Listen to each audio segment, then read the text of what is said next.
E aí, eletrizados? Essa notícia me pegou de surpresa. Faustão, com problema sério do coração, precisando de transplante, é muito triste, né? Bem, após a vinheta, vou falar um pouco mais sobre insuficiência cardíaca, como diagnosticar, tratar, tá bem? O que a gente pode fazer para melhorar a vida dos nossos pacientes. Fica ligado.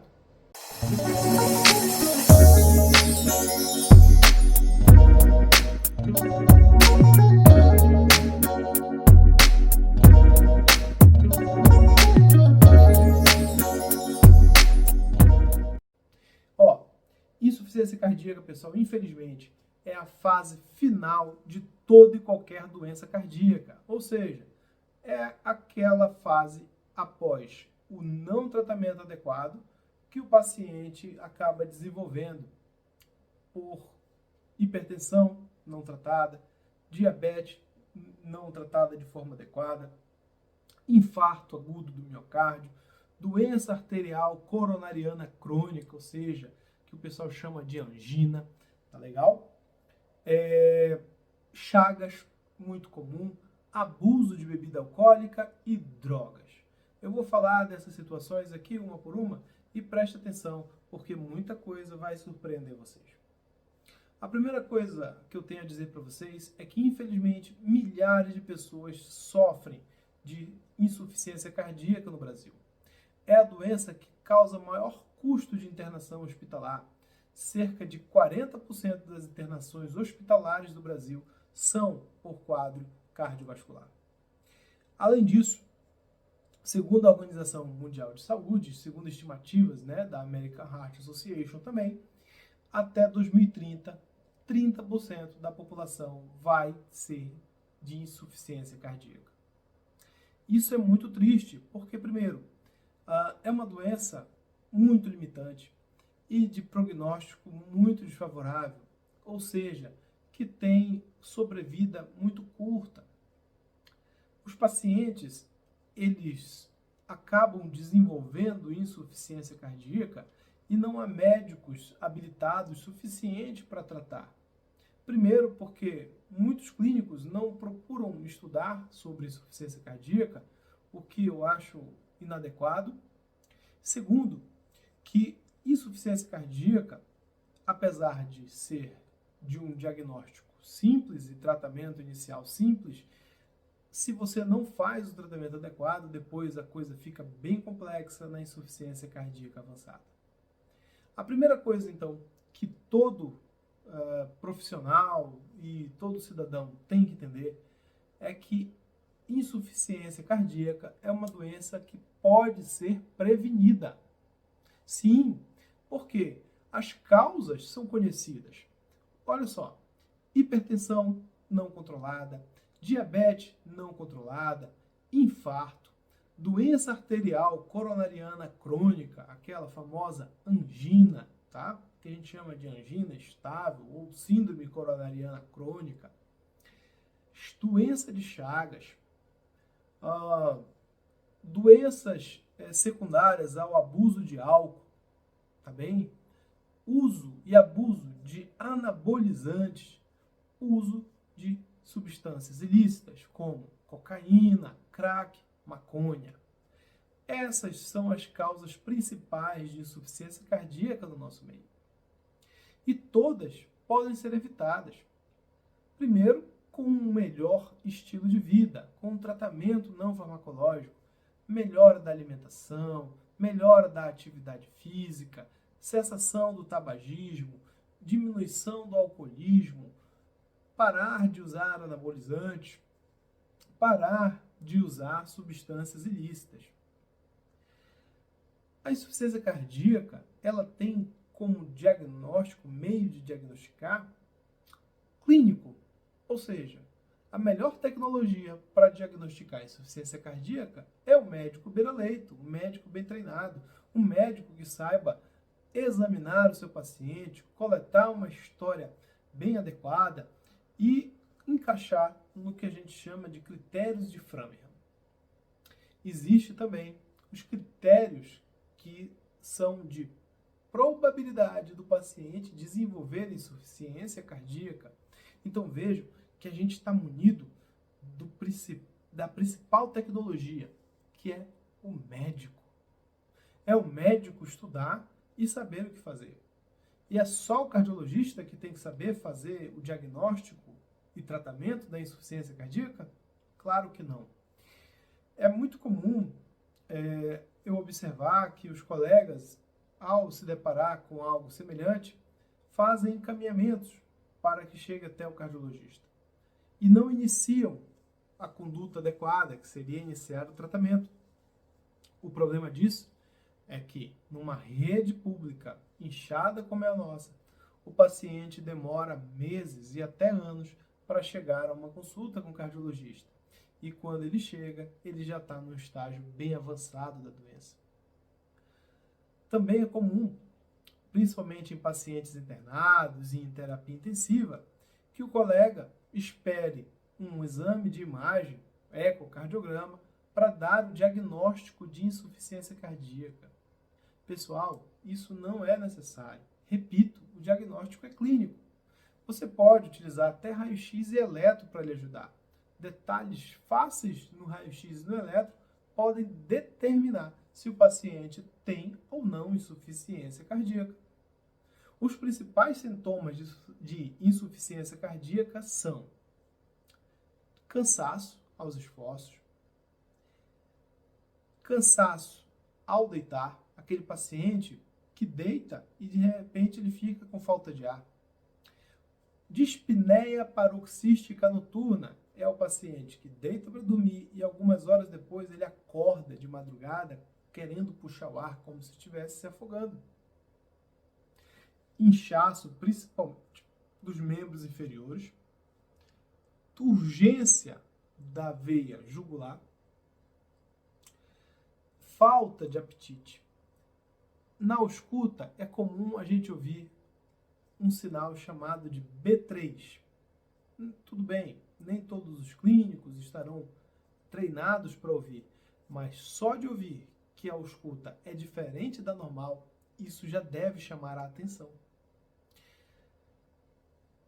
Outros critérios que podem nos ajudar são um raio-x como esse aqui, com uma área cardíaca aumentada, e um eletro como este aqui, de baixa amplitude do QRS ou com ausência de onda R em algumas derivações.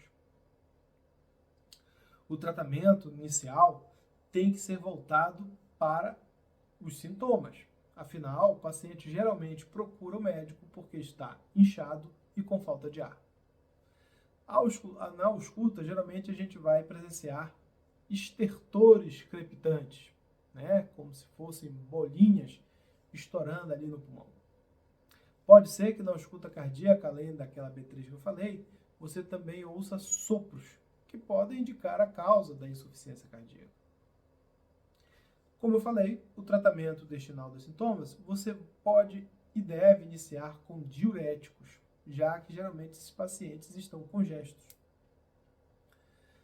Mas, não esqueça, para que você possa avaliar um paciente que esteja num quadro agudo de insuficiência cardíaca, você tem que começar pela avaliação do perfil hemodinâmico. O paciente perfil A é aquele que está quente e seco, ou seja, ele lhe procurou por outro motivo, mas não pela insuficiência cardíaca descompensada. O paciente perfil B é o paciente que está quente e congesto. Isso significa o quê? Que ele está com uma boa perfusão, um enchimento capilar periférico menor do que 3 segundos, uma pressão boa, não tem alteração do nível de consciência, uma pele bem quentinha e seca, mas ele está com inchaço, com dispneia, né, a falta de ar.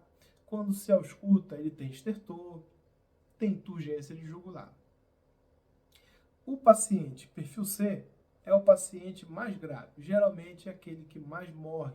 E mais morre justamente porque os colegas têm dificuldade na condução clínica.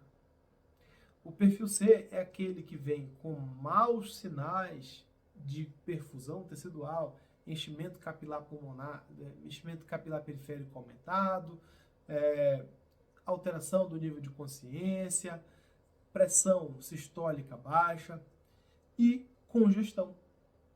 Nesses pacientes, assim como nos pacientes perfil B, o tratamento inicial é com diurético, 1 mg por quilo. Geralmente, o colega, quando pega um paciente perfil B, ele, que é o famoso edema agudo de pulmão hipertensivo, ou mesmo o paciente só apenas congesto, ele não tem medo de fazer o diurético. Mas quando ele recebe na sua urgência ou no seu consultório um paciente perfil C, geralmente, se na urgência, por estar com uma pressão sistólica ali de 90 ou de 100, ele fica com medo de fazer o diurético, que geralmente é furosemida, né? A única diurético de alça que nós temos disponível no mercado. Pessoal, bora quebrar o primeiro mito. Furosemida não abaixa a pressão. Pode fazer no paciente com insuficiência cardíaca perfil C, à vontade.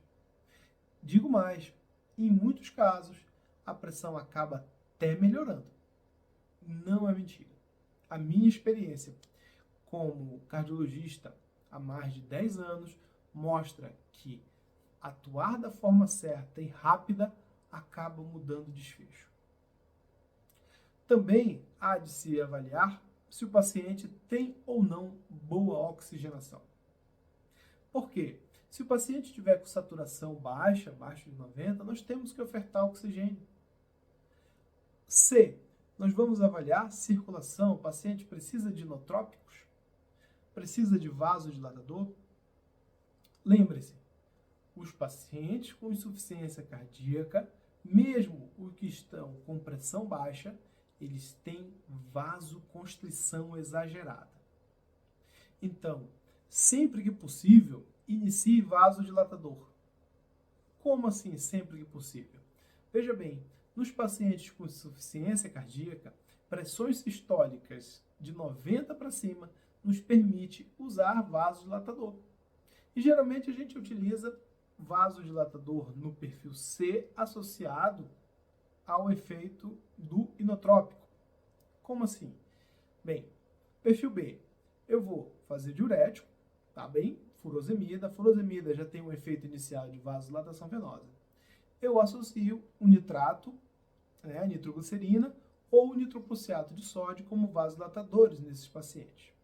E no perfil C? No perfil C, que geralmente está com uma pressão ali limítrofe, 90, 95, 100 de sistólica, se você observou que ele tem má perfusão tecidual, você vai iniciar inotrópicos. E aí a gente tem milrinone, levozimendana, dobutamina.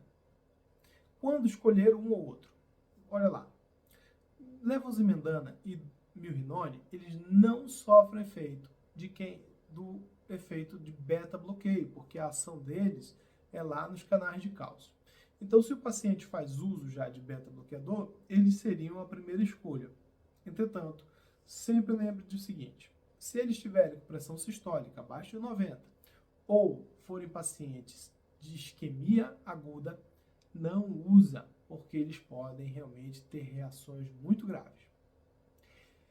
Nesse caso, vamos preferir então a dobutamina. Qual o grande problema da dobutamina? É que ela aumenta a frequência cardíaca, e a gente sabe que aumentar a frequência cardíaca também aumenta o consumo.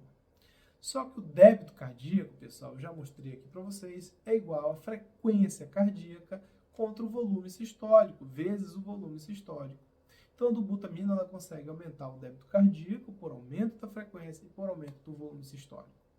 Outro dia nós recebemos uma paciente na nossa urgência que estava com a pressão baixa e precisando de inotrópico. Ela já fazia uso de beta-bloqueador. Os residentes, então, sugeriram iniciar noradrenalina, porque ela estava com uma pressão de 88 de sistólica, e depois a dobutamina. Bem, eu sei, a diretriz está lá, se tiver a pressão sistólica abaixo de 90, abaixo de 85, na verdade, iniciar a noradrenalina. Essa paciente está com 88 de sistólica, 87. A gente vai priorizar a dobutamina na dose dobrada. E foi o que nós fizemos. Iniciamos dobutamina na dose dobrada. Iniciamos diurético nessa paciente.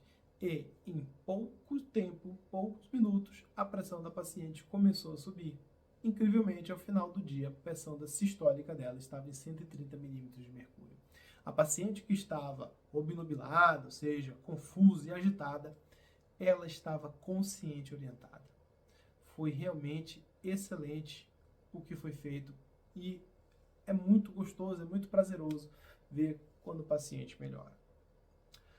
Temos que, depois de avaliar essas necessidades, passar para o D, que eu já falei, de diuréticos, na dose de 1 miligrama por quilo. Inicialmente, eu faço uma primeira medida, reavalio 30 minutos depois, se o paciente estiver congesto, com sinais de congestão respiratória, ou seja, de dispneia, eu posso sim fazer mais uma dose aplicação nessa mesma dose. Depois, deixar o diurético para os próximos dias, para que eu possa realmente deixar o paciente euvolêmico. Eu disse euvolêmico. É muito frequente exagerar no diurético e transformar o paciente no que a gente chama de perfil L. Perfil L é aquele paciente que tem baixo volume e baixo também débito, ou seja, o paciente está seco e está com a pressão baixa. É geralmente o paciente que vai precisar de hidratação. Olha, o manejo ele tem que ser com o médico beira-leito. Eu já falei, a melhor tecnologia que existe para diagnóstico e também para o tratamento é o médico beira-leito, reavaliando periodicamente após cada conduta.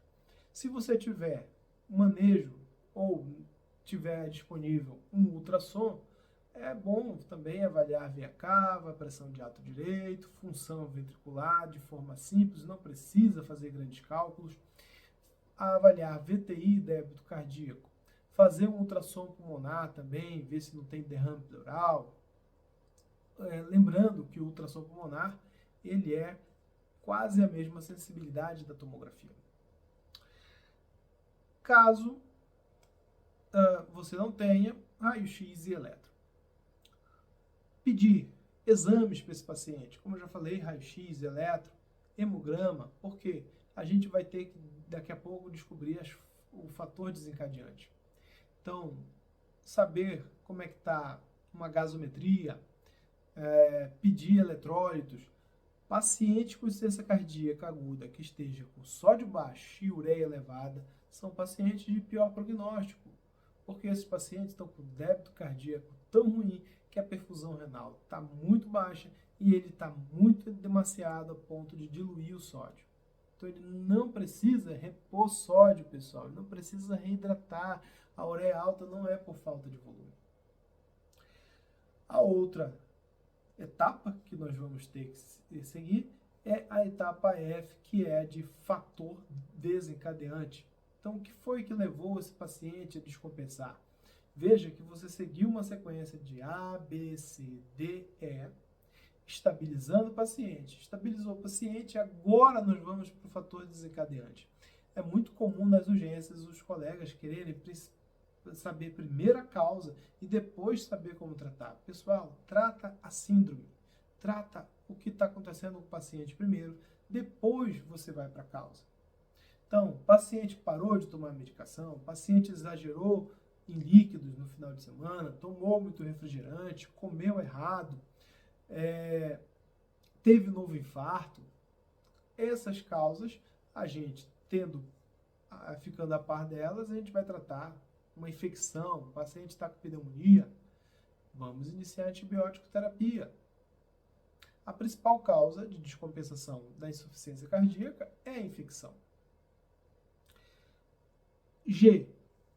A letra G no atendimento à insuficiência cardíaca é extremamente importante e, infelizmente, é a mais negligenciada, que é a de garantir a não suspensão das medicações. Então, se o paciente já faz IECA, beta-bloqueador, espironolactona, ou o eplerenone, que são os antagonistas mineralocorticoides, e ISGLT2, eu não posso suspender, pessoal, a menos que realmente haja uma contraindicação forte. Põe na sua cabeça o seguinte: insuficiência cardíaca, mata igual câncer. Mata mais que câncer, na verdade. Insuficiência cardíaca é o equivalente ao câncer na cardiologia. Se é igual equivalente ao câncer, ao fazer o tratamento, eu sei que o paciente vai desenvolver efeitos colaterais de algum momento. Uma pressãozinha um pouco mais baixa, uma tontura. Bem, assim como no tratamento quimioterápico, eu não suspendo o tratamento porque o paciente vomitou, porque teve queda de cabelo, eu também não vou suspender o tratamento da insuficiência cardíaca por uma hipotensão ou um mal-estar. Senão o paciente morre. Não pare. Garanta a não suspensão da medicação. No máximo, durante uma internação e descompensação, procure no máximo reduzir a 50% a dose do beta-bloqueador, por exemplo. Se não tiver jeito, o paciente está em choque, precisa de noradrenalina, aí sim, não tem jeito, a gente vai ter que suspender IECA, vai ter que suspender beta-bloqueador e as outras medicações que acabam causando hipotensão. E, por fim, a letra H, heparinizar. A gente tem que prevenir as outras complicações, afinal, o paciente de insuficiência cardíaca descompensada é um paciente com mobilidade reduzida, é aquele paciente que vai ficar deitado no leito e restrito. Então, nós temos que fazer heparina nesses pacientes. Eu acrescento um item a mais. Um item que a gente, às vezes, esquece nos pacientes cardiopatas que internam. Mobilização precoce. Acione a fisioterapia para que ajude esse paciente o mais breve possível. Fazer restrição de movimentação do paciente com insuficiência cardíaca é determinar maior tempo de internação. E o maior tempo de internação, maior risco de infecção hospitalar, levando o paciente à morte. Lembre-se o seguinte, quanto mais vezes o paciente descompensa, mais vezes ele interna, mais ele tem chance de evoluir a óbito, menor sobrevida. Eu espero ter contribuído com vocês para que vocês entendam a importância de todo e qualquer médico saber pensar, diagnosticar e iniciar o tratamento da insuficiência cardíaca. Lembrando, tá? Por fim, e aí esquecendo, o quarteto fantástico não pode ser esquecido. Então, quando o paciente compensado, nunca deixar de estar com IECA, beta-bloqueador, ISGLT2 e espironolactona ou eplerenone. IECA não é igual a BRA no tratamento da insuficiência cardíaca. Se você tiver a possibilidade, prescreva, então, o sacubitril valsartana, porque esse sim tem um efeito excelente de redução de mortalidade. Olha, não esqueça de curtir, caso você tenha gostado, de compartilhar, deixe seu comentário, pergunte quais são as suas dúvidas a respeito de insuficiência cardíaca. Eu estou aqui para ajudar, pessoal. E a gente terá no dia 6 de setembro mais uma live eletrizante, tá bom? Com a doutora Jéssica, do Cardio Parapeds, com o tema Criança adoece do coração. Até lá, hein?